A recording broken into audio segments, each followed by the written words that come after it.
Hi everyone, you're on the iScanner channel. Here we learn about scanning hacks, PDF tutorials, and tips for organizing your paperwork. Make sure to subscribe to our channel now to get more tips and insights. Tax season is quickly approaching, and if you're a small business owner like me, you know how stressful that can be. But don't worry, I'm here to guide you through the maze of forms and deadlines and all the confusing material in a way that makes sense. So first things first, let's make sure to gather the essentials.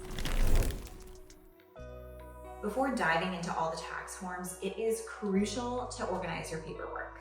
Think of it like baking a cake. You know how you need all the ingredients laid out just so you can avoid the chaos. So this is going to be your tax prep checklist. So we have business name, address, and basic details, social security number or employee identification number, any income from sales, services, or forgotten checks, and any other additional expenses like rent, office supplies, marketing, travel, etc.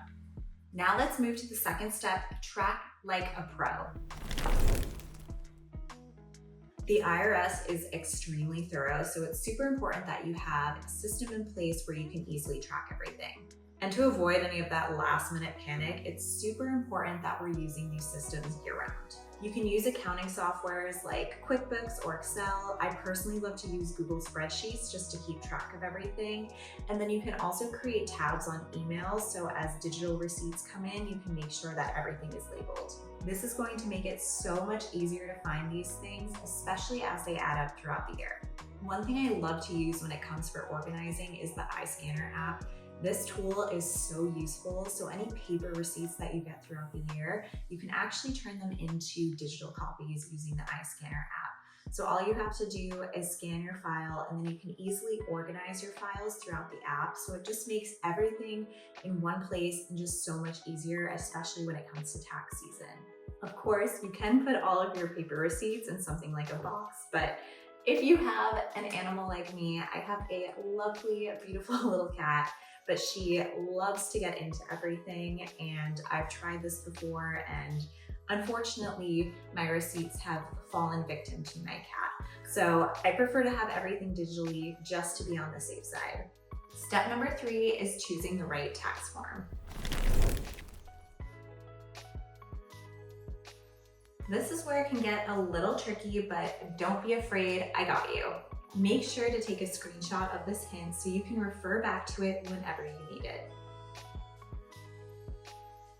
Whew, I know that was a lot, but choosing the right form is seriously half the battle. And finally, last but not least, number 4, meet your deadlines.